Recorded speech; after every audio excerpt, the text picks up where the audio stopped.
ठीक, जो पहले last time that we were doing, ठीक है, we are starting from the 21st question. Okay, 20th we have done and I have given you for the homework also. Okay, so we are going to start with the 21st question. ठीक है, but before worksheets everybody.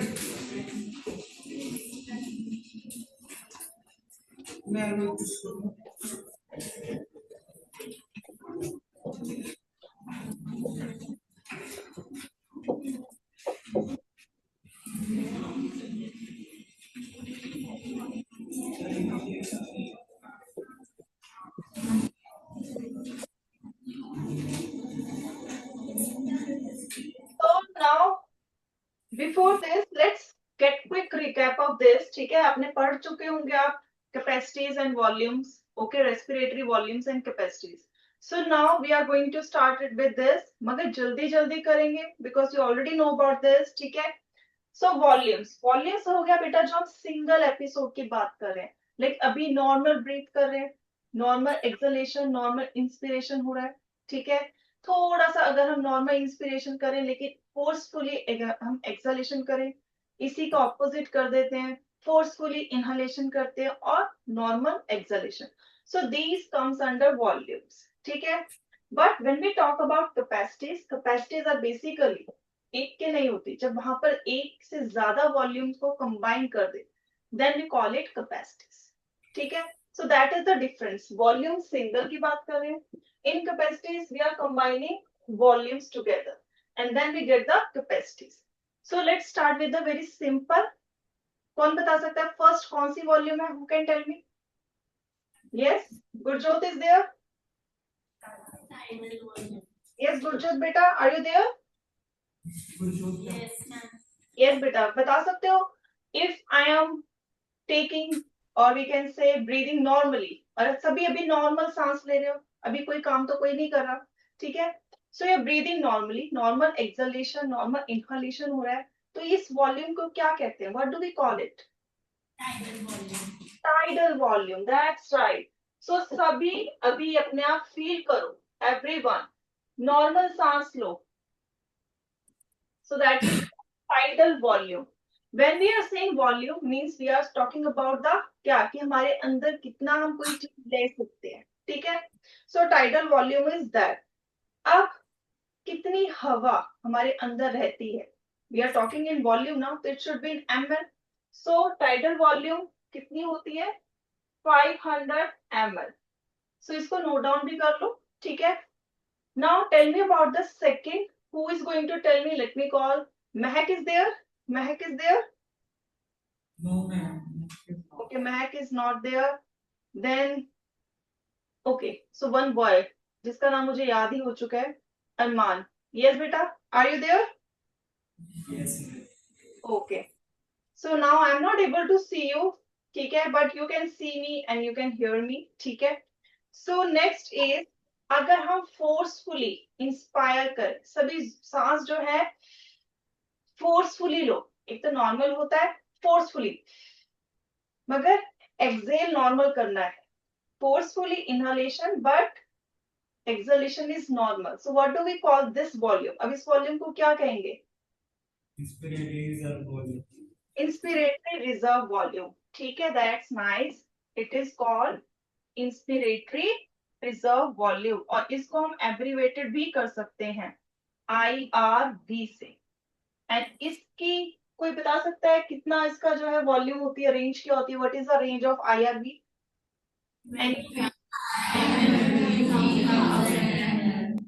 सभी ने बोला कुछ नहीं समझ आया, तो इट्स बेटर कोई एक स्टूडेंट बोले खड़े होके. Yes, any of you?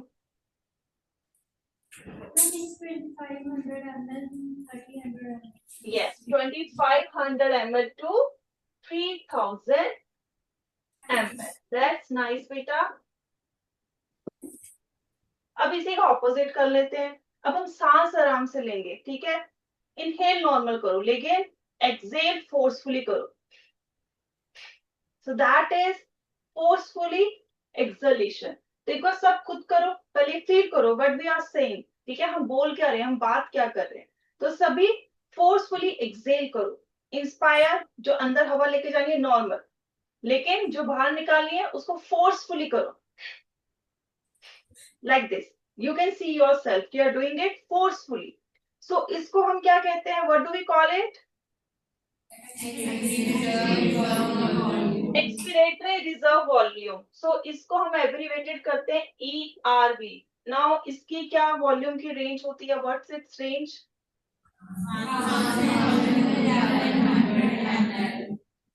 सबने बहुत अच्छा सॉन्ग सिंग किया. अब मुझे कोई एक बता दो. Dimply, यस, कोई एक बच्चा बता दे मुझे. 1000 to 1000 1100. to 1100. That's nice.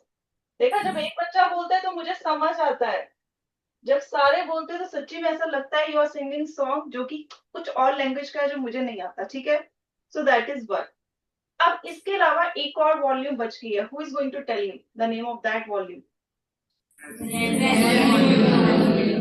That's nice. अब मुझे इसके बारे में कौन बताएगा? Who is going to tell me about this?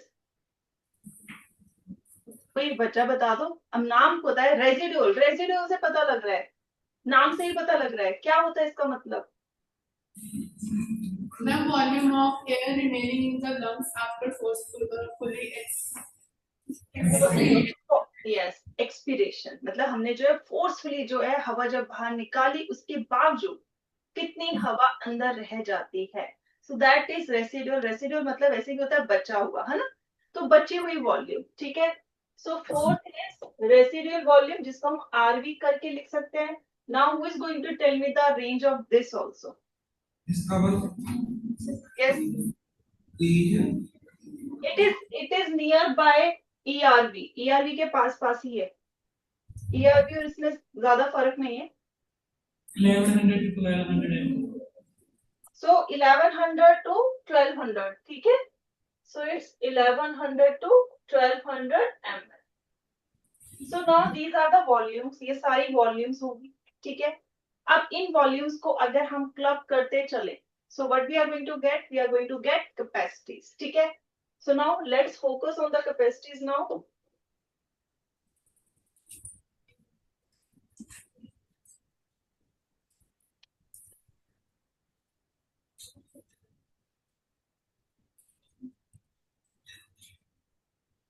Okay, now we are focusing on the capacities. Now who is going to tell me about the capacities? First capacity कौन सी है? inspiratory capacity. Which one? Inspiratory capacity. कुछ कुछ तो सुनाई दिया, लेकिन क्या सुनाई दिया वो समझ नहीं है. अगेन सबने साथ में बोला. एक बच्चा बोलो. Inspiratory capacity. Inspiratory capacity. That's nice. जिसको हम IC लिख रहे हैं. ठीक है, I am writing it is as IC. Now what is this? IC क्या होता है? कैपेसिटी है. Obviously it is a combination of volumes. कौन कौन सी वॉल्यूम इसमें ऐड होती है? Who is going to tell me? Total volume of air a person can inhale after normal expiration. Yes, that's the definition. But अगर हम normal कहें, IC is equal to what? TB plus IRB. So tidal volume plus IRV, inspiratory reserve volume. ठीक है, so that is inspiratory capacity. Next capacity कौन सी है? Yes, what is the next capacity? कौन सी है next? Inspiratory होगी तो उसका opposite क्या होगा? Expiratory. अब expiratory क्या होगी? It is equal to what? TB plus ER. Signal. Yes, Plus ER. yes, TV plus ERV. So this is what. Now third capacity क्या है? Functional residual capacity. Functional residual capacity. That's nice. अब ये जो functional residual capacity है ये क्या है, किसके बराबर है? ERV plus RV. ERV plus RV. okay, you're saying RV. ठीक है, ठीक है. Next capacity. Vital capacity. Vital capacity. Yes, vital capacity is equal to what? It is equal to 3 volumes, 3 volumes इसमें आ जाती है। कौन कौन सी हैं? What are PV plus ERV plus IR. What repeat? PV plus IRV plus ERV. Yes, that's nice. So tidal volume पहले कर लेते हैं, देन इसके साथ IRV प्लस ER। ठीक है, that's nice. Last one is what? अब बच गई एक, only one is left. What is that? अब ये क्या होती है? ये क्या होती है? RV plus ERV plus E. चलो क्या बोल रहे हो बेटा? Repeat. RV plus ERV plus EV plus ERV plus ERV plus TV. EV। EV कौन सा था? EV तो कुछ था ही नहीं, टीवी था। Tidal volume. अब डू यू नो TLC जो है लंग्स की फंक्शनल, कि लंग्स आपका सही से वर्क कर रहा है, उसके लिए डॉक्टर जो ये टेस्ट करते भी हैं TLC। ठीक है, कि आपने फोर्सफुली जो है एक्सपायर किया, उसके बावजूद कितनी हवा रहेगी अंदर। ठीक है, so that is what. So now let's move ahead. ठीक है, so this is what, and now we are coming to the our worksheet, क्योंकि वो इसी से रिलेटेड था और हमने अभी एक बार रिवाइज नहीं किया था, तो I can't proceed with this. So now question number 20th, the quantity 1500 ml is the respiratory volume of a normal human adult refers to? Yes, who can tell me? Just raise. Okay, raise तो मैं नहीं कर सकती क्योंकि because I'm not able to see you. So now we are getting benefit of this today. So किसको बुलाया जाए? Roll number wise बुलाया जाता है, because I'm not able to see you, but you can hear me clearly. So I'm going to call roll number 4. Who is roll number 4? चलो आ जाओ फटाफट। Okay, अरमान आ गया फिर से। ओके अरमान, बेटा आप ही बता दो। 20th।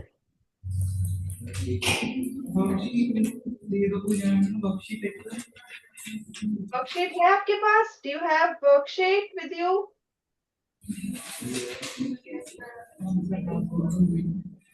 ओके, सो आंसर क्या है इसका? The quantity 1500 ml is the respiratory volume of a normal human adult refers to?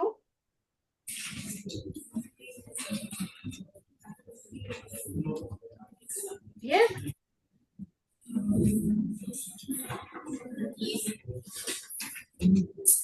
Yes बेटा, व्हाट इज द आंसर?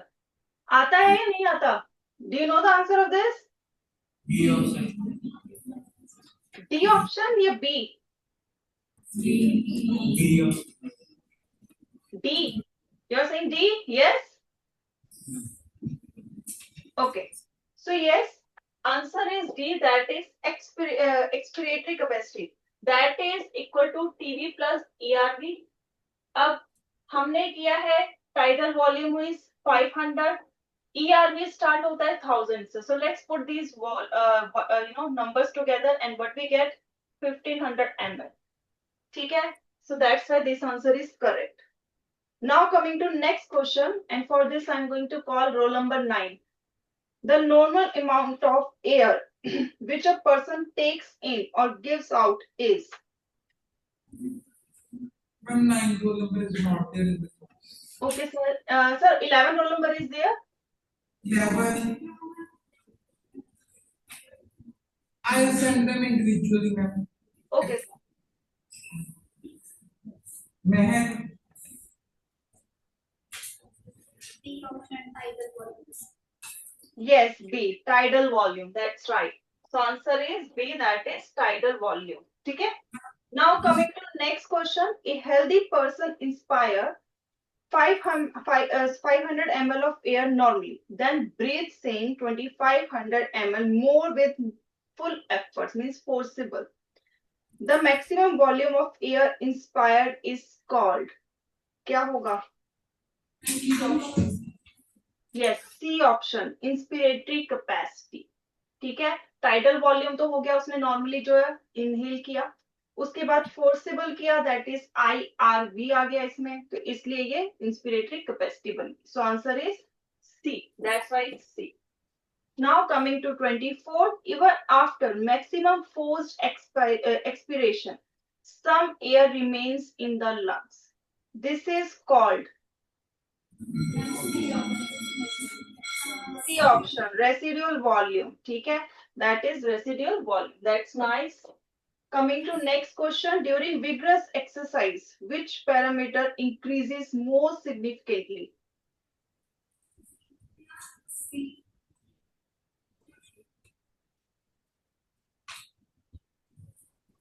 कौन सी चीज इंक्रीज करेगी बहुत ज्यादा?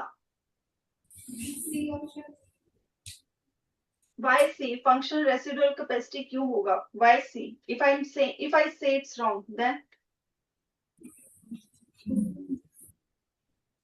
because functional residual capacity is what? Volume of air that will remain in your lungs after normal or forcible expiration. बताना जरा. It's a normal. उसमें normal की बात करते हैं. अगर आप विग्रस एक्सरसाइज कर रहे हो, पहली बात तो आपकी ब्रीदिंग नॉर्मल नहीं है.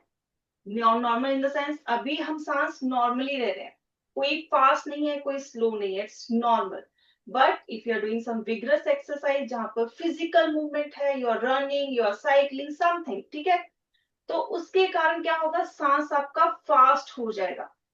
तो इन दैट केस क्या चीज होगी? अब सोचो जरा, टेल मी. अब बताओ क्या लगता है क्या होगा? देखो मैंने कहा फंक्शनल रेसिडुअल कैपेसिटी तो नहीं है, क्योंकि नॉर्मल सीन ही नहीं है, ठीक है. Then coming to residual volume. Residual volume में सिर्फ हम क्या कर रहे हैं, we are talking about forcible expiration, ठीक है, we are not focusing on the inspiration. So in that case we will go with TLC, जिसमें सारी चीजें कवर होती हैं. If we talk about TLC, we have almost all the volumes with us. तो सारी ही चीजें आपकी जो है इंक्रीज कर जाएंगी. So that's why answer is it's A. ठीक है, so it's A. फंक्शनल वाला नहीं आएगा. Now coming to next question, match the following lung volumes and capacity with their normal average ranges in ml. So what is the correct answer? I think you can easily get it. Yes, beta. Who can tell me what is the correct answer of this? Yes, beta. Option A. Yes. So tidal volume, we know it's 500. Vital capacity is, we can say 5,000 when you add all these volumes. Okay. Similarly with the residual volume. Now coming to assertion. Okay. The diffusion of gases in the alveoli take place due to difference in partial pressure of oxygen and carbon dioxide. Is this statement is correct? Is this statement is correct, beta? Diffusion of gases in alveoli takes place due to differences in partial pressure of oxygen and carbon dioxide. Yes, difference तो होता है, no doubt in that. ठीक है? Reason: oxygen diffuses from alveolar air into the blood because partial pressure of oxygen in alveolar air is higher than that in deoxygenated blood. Is it correct? Yes. Yes, this is also correct. So now with this, this assignment is done. Okay, and we are focusing on the next thing. ठीक है? That is, अभी तक हमें पता लग गया कि respiration क्या है. ठीक है? We understood that part. Now we will focus on how air finally travels or transport in our body. कैसे जाती है, ठीक है? So we know about this structure lungs में, if we say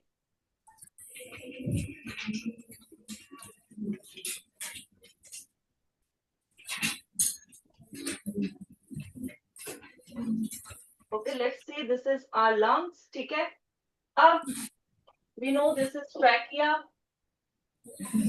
It is Y shape में जब ये branch होता है, what do we call? We call it bronchi. It is further bronchi, further branched, ठीक है? ये further branched होती है, like this tree-like structure, you can say. more or like branches, and these are called bronchioles.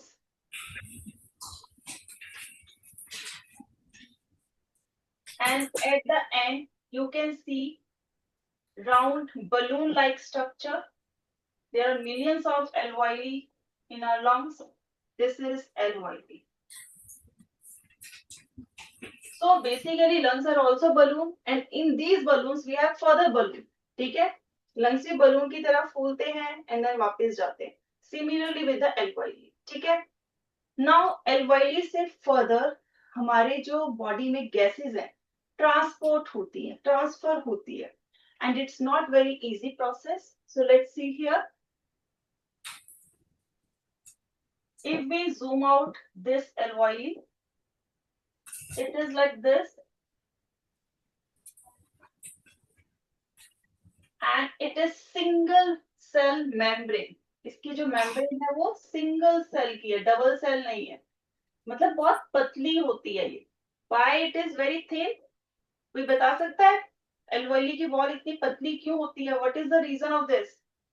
Exchange of gases. Yes, बेटा.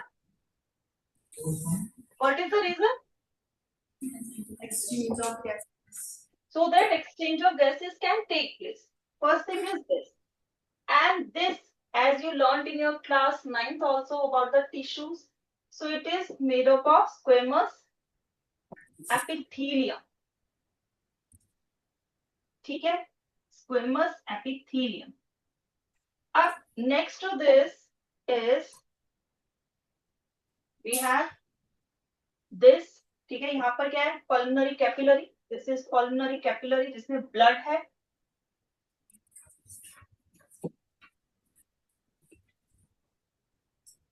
ठीक है? Now from here if we say deoxygenated blood आ रहा है, deoxygenated blood यहां से जब निकलेगा it is oxygenated blood.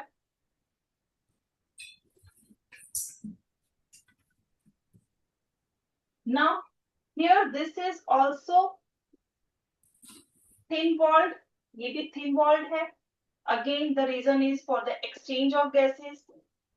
And ये जो layer है ये किसकी बनी है? Squamous endothelium. Squamous endothelium. अब squamous endothelium और squamous epithelium के बीच में एक और membrane होती है. इसको बना लो बेटा, क्वेश्चन बहुत बार आता है इस पे. ठीक है? Again there is a layer or membrane. Basement membrane. So this is basement membrane. And collectively these three membranes or these three layers are called diffusion membrane. जो ये तीनों है squamous epithelium, squamous endothelium and basement membrane. These three layers are called diffusion membrane. ठीक है? इनको diffusion membrane भी कहते हैं. अब ये इतनी पतली होती है, so that's why air can easily, if we talk about air, we are mainly focusing on the two gases, oxygen and carbon dioxide. ठीक है? अब जो ये exchange होता है, it is due to difference in the partial pressure. ठीक है? हमने partial pressure पढ़ा था last time और हमने गैस की बात की थी. हमेशा it moves from high pressure to low pressure. अब alveoli के पास मुझे बताओ किसका प्रेशर ज्यादा होगा, ऑक्सीजन का या कार्बन डाइऑक्साइड का? ऑक्सीजन का. So it is having, we can say 95, so not 95, 104 mm Hg of, we can say oxygen. Yes, that is what it does. और इसमें कार्बन डाइऑक्साइड क्या होता है? बहुत कम होता है. ठीक है? नाउ टेल मी इन डीऑक्सीजनेटेड ब्लड, जिसको हम वेनस ब्लड भी कहेंगे. तो लास्ट टाइम एक टेबल किया था, so it is related to this only. And oxygenate को arterial blood, it is arterial blood. ठीक है? अब मुझे बताओ वेनस ब्लड में किसका प्रेशर ज्यादा होगा, ऑक्सीजन का और कार्बन डाइऑक्साइड का? Tell me, tell me. अच्छा यहाँ पर तो मैंने लिखा नहीं, कार्बन डाइऑक्साइड का यहाँ पर जो प्रेशर है it is 40 mmHg। Now in deoxygenated blood what do you think, किसका प्रेशर ज्यादा होगा? Carbon dioxide. कार्बन डाइऑक्साइड का, दैट इज 45 mmHg। ऑक्सीजन का कितना होगा, कोई बता सकता है? 40, दैट इज 40 mmHg। तो देखो यहाँ से ब्लड आ रहा है, ठीक है, it is coming from here. अब यहाँ पर किसका ज्यादा है, ऑक्सीजन का ज्यादा है, तो oxygen will move from here, मतलब एल्वोली से पल्मोनरी कैपिलरी में जाएगी, ठीक है, बिकॉज ऑक्सीजन यहाँ पर ज्यादा है तो it will come here. Carbon dioxide अब यहाँ पर क्या है, कम है ज्यादा है? ज्यादा है, ठीक है, so it will go in the alveoli. Carbon dioxide कहाँ जाएगा, यहाँ पर जाएगा, ठीक है, पहला एक्सचेंज यहाँ पर हो गया। अब यहाँ से क्या होगा, ऑक्सीजन रिच ब्लड कहाँ जाएगा, हार्ट में जाएगा एंड देन फर्दर बॉडी में आएगा। Is it clear to everyone? Yes, is it clear? तो इसको हम एक्सटर्नल भी कह सकते हैं, ठीक है, respiration. Meanwhile is it understood कैसे पार्शियल प्रेशर प्ले करता है रोल? इज इट क्लियर बेटा? यहाँ पर ज्यादा देखो, खुद बस इतना याद रखो, वेनस ब्लड डीऑक्सीजनेटेड ब्लड में कार्बन डाइऑक्साइड ही ज्यादा होगा, ठीक है। एलओएलई में किसका प्रेशर ज्यादा होगा, ऑब्वियसली ऑक्सीजन, ठीक है। So oxygen because it's gas and gas always move from high pressure to low pressure, तो यहाँ पर एलओएलई में ज्यादा है तो it will goes to where, in we can say in our pulmonary capillaries, then further in a where it will go, in heart, ठीक है, for the pumping process, जो आपने सर्कुलेटरी सिस्टम में पढ़ा हुआ है डिटेल, ठीक है, ये हो गया। अब ऑक्सीजन जो है चलेगी ब्लड में, but how it transport, who can tell me, कोई बता सकता है how it can transport and in which form it transport? वो ऐसे ही चली जाती है, अभी हमने सांस लिया और ऐसे कैसे चलेगी, बताओ?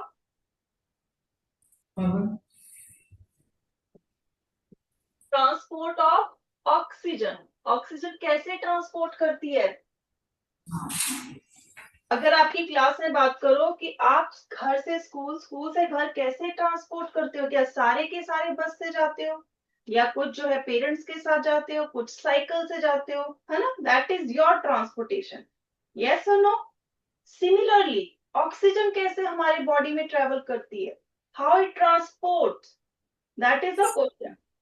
Plasma and oxyhemoglobin. In yes, कितना कितना परसेंट, कितना परसेंट? Plasma 3%.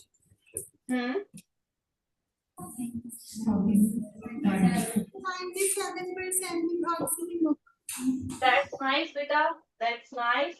So 97% and 3% पहले हम लिख देते हैं. So 97% means as oxyhemoglobin, ठीक है? And rest 3 are dissolved in plasma. अब ये प्लाज्मा में इतना कम क्यों होता है बेटा, कोई बता सकता है? प्लाज्मा में डिसॉल्व होके सिर्फ 3% ही क्यों जा रहा है? Oxygen is less soluble. Yes, oxygen is less soluble. Can you compare it with any other gas? Carbon dioxide. Carbon dioxide, और कार्बन डाइऑक्साइड की कितने परसेंट सॉल्युबिलिटी ज्यादा होती है? 20-25. That's nice. 20 to 25% solubility carbon dioxide की ज्यादा होती है as compared to oxygen. So that's why it is present or mainly transport as oxyhemoglobin. Okay. So when we talk about oxyhemoglobin, so here we are talking about a protein. ये कौन सा protein है? That is hemoglobin. कहाँ मिलता है ये? If we say in our blood there are many hemoglobins, है ना, hemoglobins होते हैं। अब ये जो हीमोग्लोबिन है, it is a protein and let's break it. Haem मतलब क्या हो गया? आयरन, लोहा. ग्लोबिन क्या है? It's a protein. It's a combination of these two. अब इनका थोड़ा स्ट्रक्चर देख लेते हैं. Let's see their structure. Iron जो है हीम फॉर्म में है, ठीक है. और हीम का स्ट्रक्चर क्या होता है? Any of you can tell me? It's a ring structure basically. कोई बता सकता है? एनी ऑफ यू जिसने पढ़ा हो थोड़ा सा हीम का स्ट्रक्चर. ओके, तो इसको लिखो बेटा अगर नहीं पढ़ा. It is a 4 porphyrin ring structure होता है ये, जिसमें सेंटर में, in centre of these rings, in each ring ferrous, ठीक है, फेरस फॉर्म में आयरन प्रेजेंट होता है. Let's see here, let me show you. Suppose this is ring, ठीक है. These are 4, this is 2, 3, 4. These are 4. Center में, in center ferrous is present. And this is the ferrous. यही वो ferrous है जो कि ऑक्सीजन के साथ बाइंड करेगा. Okay? Oxygen will bind to this ferrous. ठीक है. और एक हीमोग्लोबिन में कितने फेरस होते हैं? कितने आयरन है?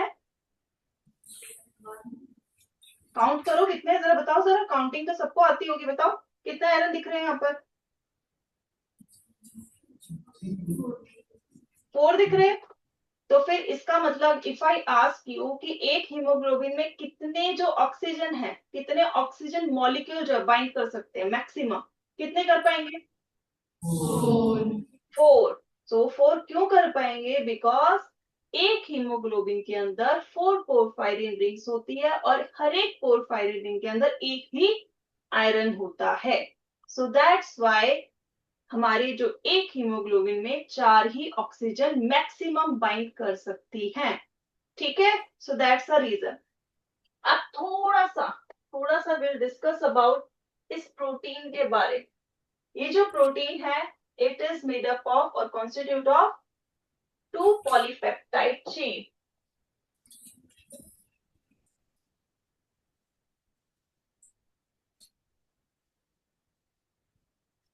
One is alpha, second is beta. ठीक है. इसको बस इतना पढ़ लो, कई बार एमसीक्यू में नीट में क्वेश्चन आ जाता है. So that's why I am telling you this. ठीक है. Is it clear?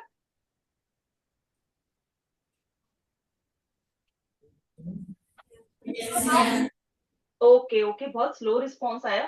सो गए थे. ओके.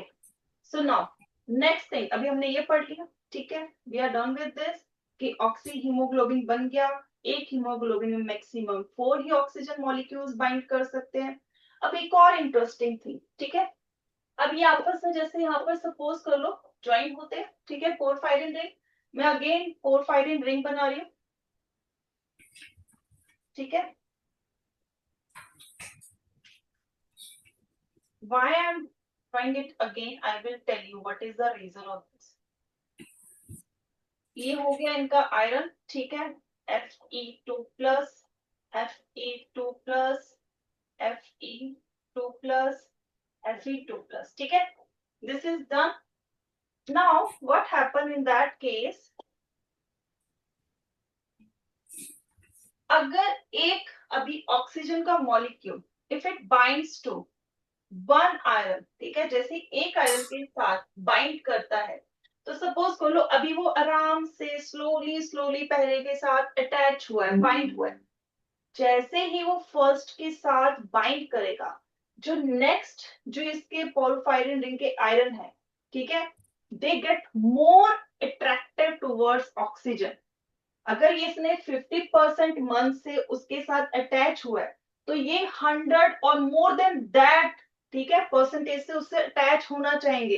मतलब जो बाइंडिंग का उनका इंटेंशन है, कैपेसिटी है, दैट विल गेट इंक्रीज। ठीक है, तो ऐसे फिर सेकंड से बाइंड करेगा, एक साथ नहीं करता, एक साथ नहीं करता, वन बाय वन होता है ये process. This binding dones one by one. Is it clear? और इसको हम कहते हैं पॉजिटिव कोऑपरेटिविटी।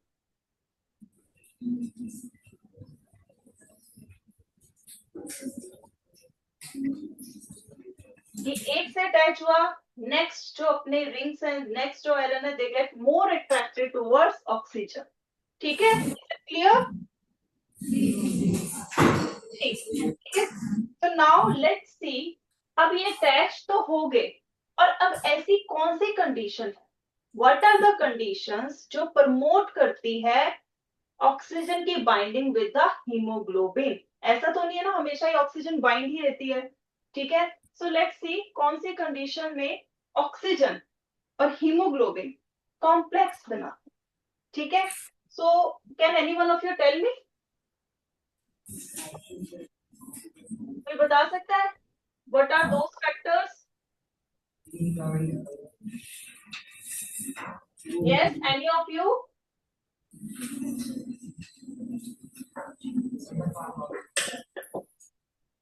यस बेटा, कोई यस और no? high partial pressure of oxygen. एक मिनट, जो बता रहा है पहले तो आगे आ जाए and speak bit loud, speak bit loud बेटा। Then first is high partial pressure of oxygen. First is high partial pressure of oxygen, that's nice. Second, Low partial pressure of carbon dioxide. okay, low partial pressure of carbon dioxide. Okay, next, Then lesser concentration of H positive ions. so low hydrogen ion means high pH. Yes. So we are saying high pH. ठीक है, last, Low temperature. Low temperature. अब मुझे बता सकते हैं ये सारी condition कहाँ मीट होती है हमारी बॉडी में? कहाँ पर हाई PO2 होता है, और मतलब partial pressure of oxygen is maximum where? Alveoli. Alveoli. ठीक है, तो दैट इज द रीजन कि वहां पर ऑक्सी हीमोग्लोबिन जो है कॉम्प्लेक्स बनता है। लेकिन एज इट मूव्स, अब हमने देखा हुआ है आर्ट्रियल में, ठीक है, we have seen in venous also, वहां तो ज्यादा नहीं होता। जब जहां पर PO2 is less and PCO2 is more, क्या होगा? What happen in that case? Dissociation. Dissociation. So here we come up with next thing that is related with this is oxygen dissociation curve. क्या मुझे उसका दूसरा नाम बता सकते हो? Any of you can tell me the name of this? इसको क्या कहते हैं? और course, yes. So here इसमें कैसे बनता है? So here we compare two things. ठीक है, हम दो चीजें कंपेयर करते हैं। नीचे क्या होता है? Partial pressure of oxygen. Here on this side, percentage saturation of oxygen with hemoglobin. ठीक है, कितना वो हीमोग्लोबिन के साथ मैक्सिमम बाइंड कर सकता है। ठीक है, that is what. Now if you have seen its shape, क्योंकि आप पढ़ चुके हो, ठीक है, so that's why I am coming to this. It's like this, yes, कुछ ऐसी होती है इसकी शेप। That's nice. अब इस शेप को क्या कहते हैं? That's also nice. अब मुझे कोई बता सकता है इस शेप, ये शेप यही क्यों होती है? Why it is not like this? इसकी शेप जो है इंस्टेड ऑफ दिस, ठीक है, इंस्टेड ऑफ दिस ऐसे क्यों नहीं होती? ऐसे क्यों नहीं होती? Why it is like this? And because as partial pressure of oxygen increases, saturation also increases. But when there is curve, there it becomes 100%. That is not the reason. Okay, I will give you hint, फिर उसके बाद सोच के आप सबने मुझे बताना है. It is related with the positive cooperativity. जो भी हमने एक चीज पढ़ी पॉजिटिव कोऑपरेटिविटी, उससे रिलेटेड है. Now think and then answer.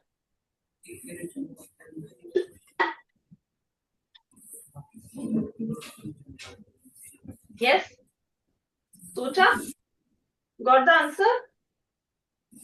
किस किसने सोचा और किस किस को आंसर मिल गया? यस बेटा, किस किस को आंसर मिला? अब मैंने आपको एक हिंट दी, पॉजिटिव कोऑपरेटिविटी. पॉजिटिव कोऑपरेटिविटी क्या कहती है? अगर एक ऑक्सीजन एक आयरन के साथ हीमोग्लोबिन में बाइंड करता है तो बाकी जो 3 है जो है वो और ज्यादा क्यूरियस हो जाते हैं, और ज्यादा उनका मन करता है कि वो ऑक्सीजन से बाइंड करे, जल्दी से बाइंड करे. उनकी जो एसोसिएशन है, उनका जो अफेक्शन है, वो इंक्रीज हो जाता है मैनी फोल्ड. अब यहाँ पर आप देखो, इफ यू सी हियर, ध्यान से देखना, यहाँ पर यहाँ तक ऐसे को जा रहा है, ठीक है, सीधा यहाँ तक जा रहा है. अभी क्योंकि सिर्फ एक ही ऑक्सीजन बाइंड किया है, लेकिन जैसे ही एक ऑक्सीजन जब बाइंड किया, क्या हो जाएगा? Attraction, it get increase manifold, एकदम से इंक्रीज हो जाएगा. तो क्या हो जाएगा? इस वजह से उसका ये जो कर्व बनता है, क्योंकि यहाँ पर ऑक्सीजन फटाफट अटैच हो रहे, बट उसके पास 4 ही आयरन है, ठीक है, haemoglobin is having only 4 iron. So एक सैचुरेशन आ जाती है कि इसके बाद चाहे कितनी ऑक्सीजन आप उसे दे दो, इट डजंट मैटर. ठीक है, अगर आपको भूख 4 चपाती की ही लगी है तो आपके सामने 10 चपाती रखी हुई, doesn't matter to you. Yes, फर्क पड़ता है. फिर अगर भूख सिर्फ 4 चपाती की है, 4 चपाती ही खा सकते हो, तो सामने जो 10 पड़ी है उसको खाओगे? ये मत बोलना कि हाँ लालच में खा लेंगे, ठीक है, असली का बोलना, नहीं तो फूड पॉइजनिंग भी हो जाती है. यस, तो नहीं खाओगे, ठीक है. तो वही चीज हमारी बॉडी में भी होती है, ठीक है. एक हीमोग्लोबिन 4 से ही बाइंड कर सकता है, 4 के बाद उसमें सैचुरेशन आ जाती है, ठीक है. Got this? Why it is sigmoidal now? It is not related with your partial pressure. It is related with positive cooperativity. Clear? Yes or no? Okay. अब मैं इस कर्व को, let's say, if I shift it to the right, ठीक है. If you know about this term, यहाँ पर एक term आती है PO2 50.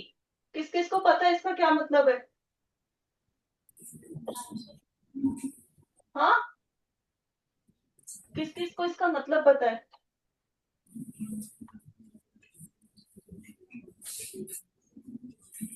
किस किस को पता है? How many of you know about this?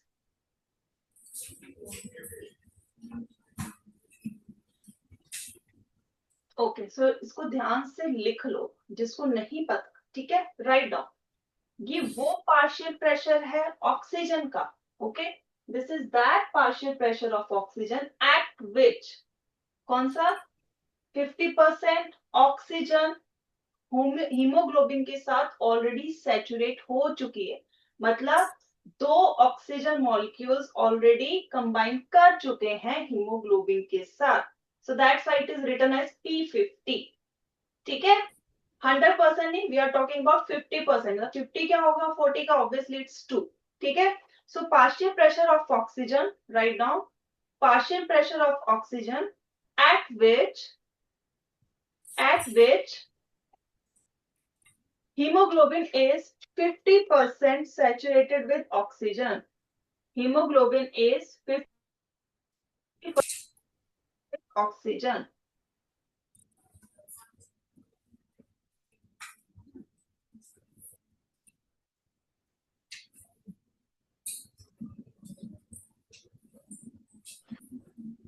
ठीक है, सबने लिख लिया? Yes, ma'am. Okay, that's right.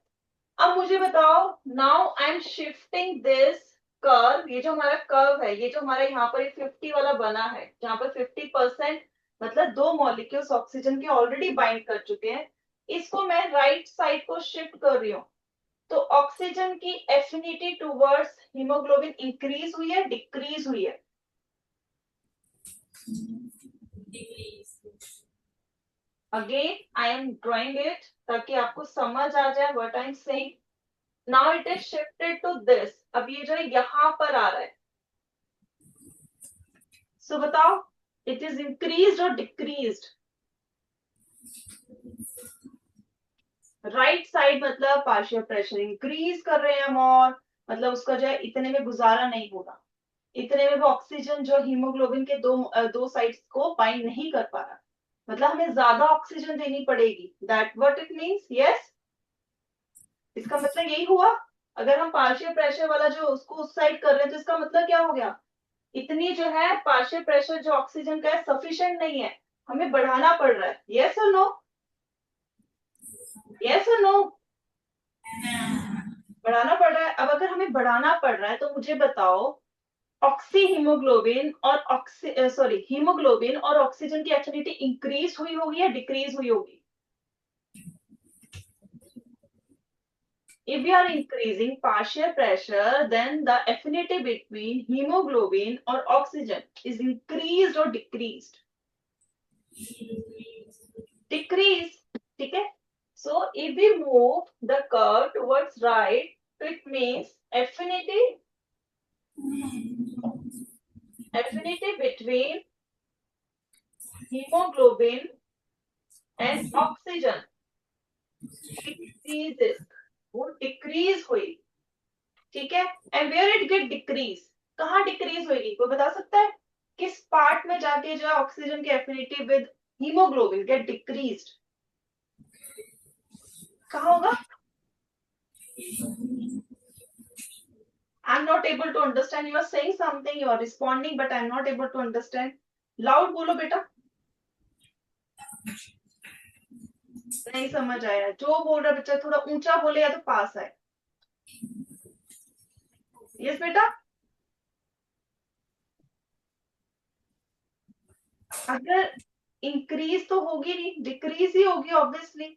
अब वो डिक्रीज कहाँ होगी? कहाँ ऑक्सीजन है जहां पर अनलोड होना है, ठीक है, जहां उसको हमने ड्रॉप करना है. कहाँ ड्रॉप करना है? इन टिश्यूज. तो वहां पर टिश्यूज में जाके जो है ये एफिनिटी जो है ये ऑक्सी हीमोग्लोबिन वाला जो ब्रेक हो जाएगा, और ऑक्सीजन की जगह कौन आ जाएगा? Carbon dioxide. ठीक है. सो अब next question, next thing, if we shift this curve, अब हम इस शिफ्ट कर्व को राइट की जगह लेफ्ट की तरफ शिफ्ट करें, what is going to happen? अब हम इसे लेफ्ट साइड में कर रहे हैं, so what is going to happen? Affinity between haemoglobin and oxygen will decrease और increase? Yes, increase. So here affinity will increase. और कहां पर ज्यादा चाहिए हमें? कहां पर हमें हीमोग्लोबिन और ऑक्सीजन की एफिनिटी ज्यादा चाहिए? यस बेटा, कहां चाहिए? लंग्स और नॉट? लंग्स में चाहिए ना. So there we need this thing. अब बताओ ये कर्व क्लियर है सबको? अंडरस्टूड? ठीक है, क्योंकि ये कर्व पे क्वेश्चंस आते हैं और स्पेशली इसी टाइप के क्वेश्चन आते हैं. If you move to the right, if you move to the left, again it is related with 4 factors also. What those factors? जो अभी हमने पढ़े थे, ऑक्सीजन और जब हीमोग्लोबिन कंबाइन होता है ऑक्सी हीमोग्लोबिन बनाता है, वो 4 factors: high PO2, low CO2, high pH and low temperature. So these were. Is it clear? Okay. So can we extend this class for the 10 minutes? No, ma'am, actually it is their recess. Okay, okay, they must be hungry, है ना. चलो फिर बच्चों, ठीक है. Bye students. और assignment को try करना, ट्राई टू सॉल्व जहां तक अभी हमने पढ़ा है उस कॉन्सेप्ट तक. ठीक है बेटा? ओके.